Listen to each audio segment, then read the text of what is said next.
kumusta kayong lahat? So, andito naman ulit tayo sa ating kusina upang magluto ng chicken masala. So, sa ngayon po ay mag-marinate lang po ako ng aking manok.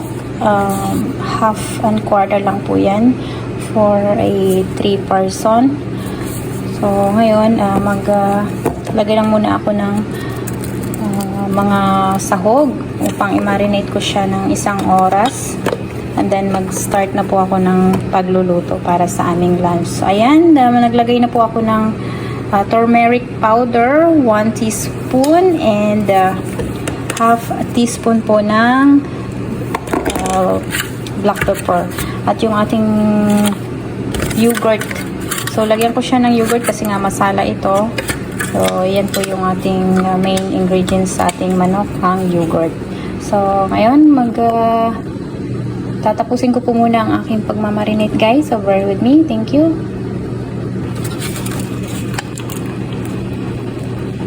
Ayan yung ating manok. So, haluin lang natin. Ayan, mix it well, guys. Sa mga gustong maggagawa ng chicken masala, ayan lang po ang paggawa. So, lalagyan po natin ng powder masala maya-maya. Unahin ko lang muna ito.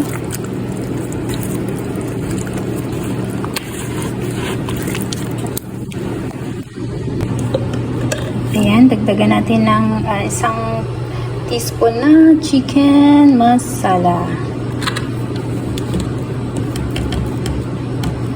Ayan na siya, guys. Ito yung pinaka-flavor niya, guys. Kaya siya tinatawag na masala. So, i-mix lang natin yan.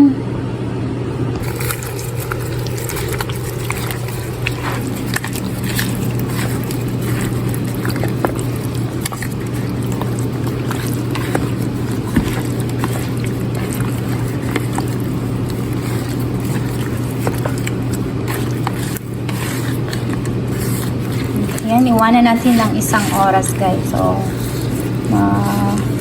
mag-penetrate lahat ng ating sahog na inilagay sa chicken.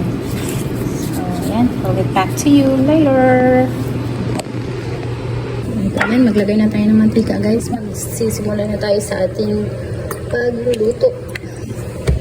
So, siyempre, unahin natin yung ating sibuyas.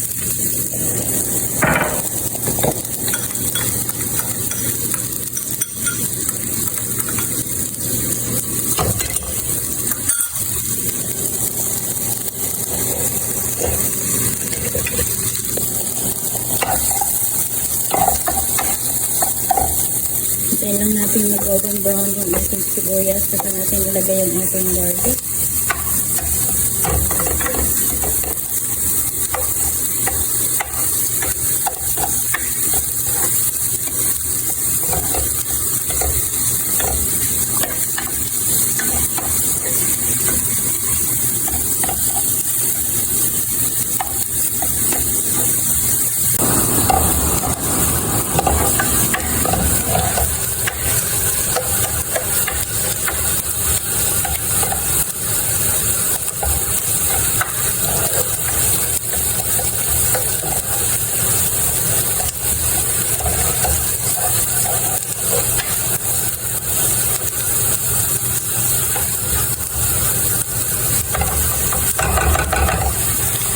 Ayan, medyo nag-golden brown na yung ating sibuyas. Isunod na natin yung ating garlic.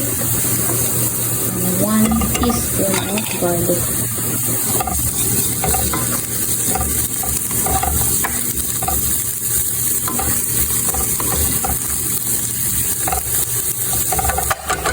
Mix lang natin maigi, guys, para mahalo ng mabuti yung garlic at saka yung onion. Hintayin lang natin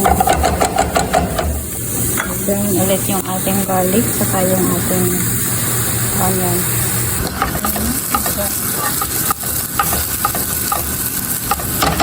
Sunod natin yung ating tomato.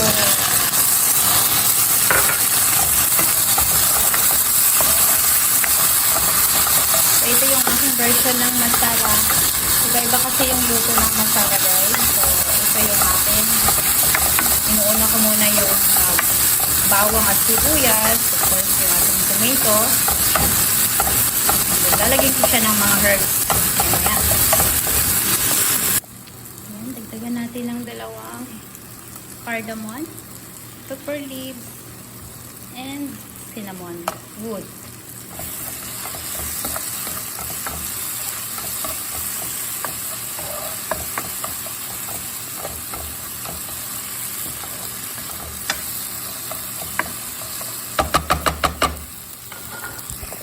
Ayan, yung ating Maggi cubes. At lalagyan ko siya ng paprika. Ayan, sweet paprika. Ayan, at yung turmeric powder.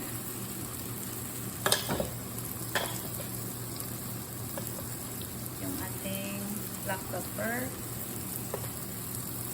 So, dahil wala yung salt yung kanina, lagyan natin konti. Ayan, yun lang. Para mag-absorb mamaya sa chicken ulit. Habang nakamarinate pa yung ating manok.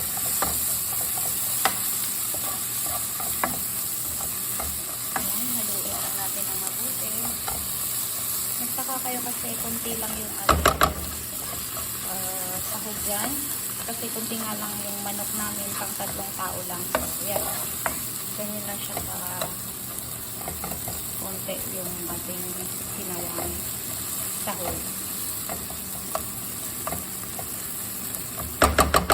Takpan ng konti. Mga 2 minutes lang. Maluto lang yung kamatis. Tapos na yung 2 minutes natin. At lagyan ng konting tubig.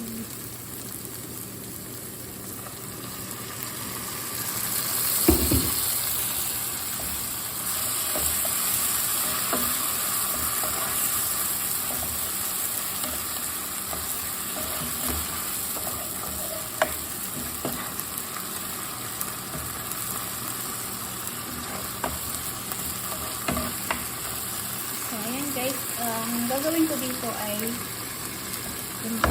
i-blend ko siya kasi ayaw nila ng masala na mayroong nakakain pa ng mga pieces na mga ano dyan. Tomato or onion or garlic. So, kailangan plain yan. Tatanggalin ko lang yung mga woods or wood dyan, cinnamon wood at yung ating pepper leaf. Ayan, ito-transfer ko na siya guys sa i-blend na natin.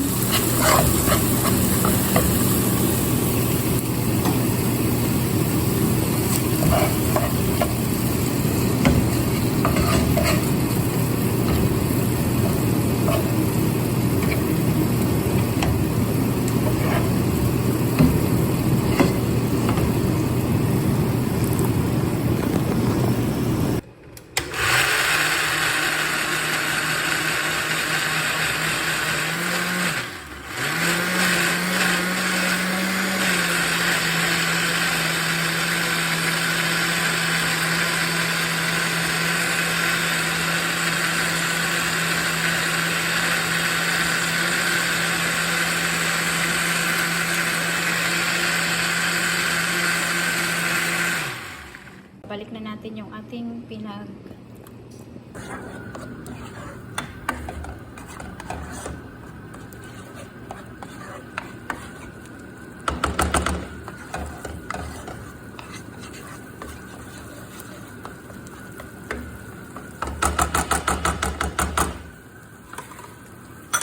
So, ayan, ilalagay na natin yung ating chicken, guys. Ito na yung ating minarinate ng 1 hour na manok.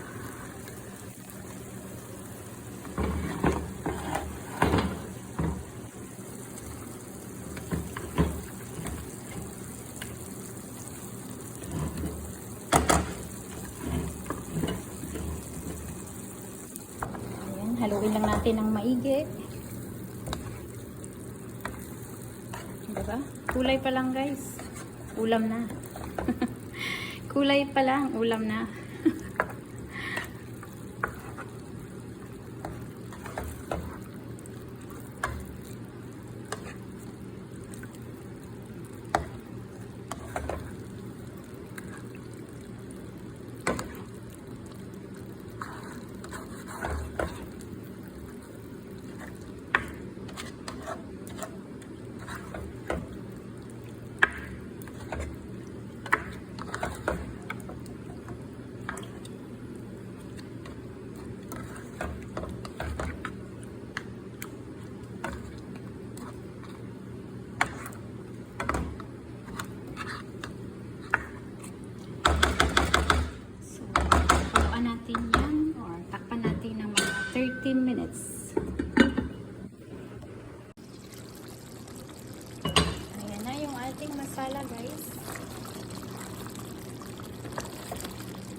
minutes lang yan, guys. Dagdagan natin ng itlog. Ayan.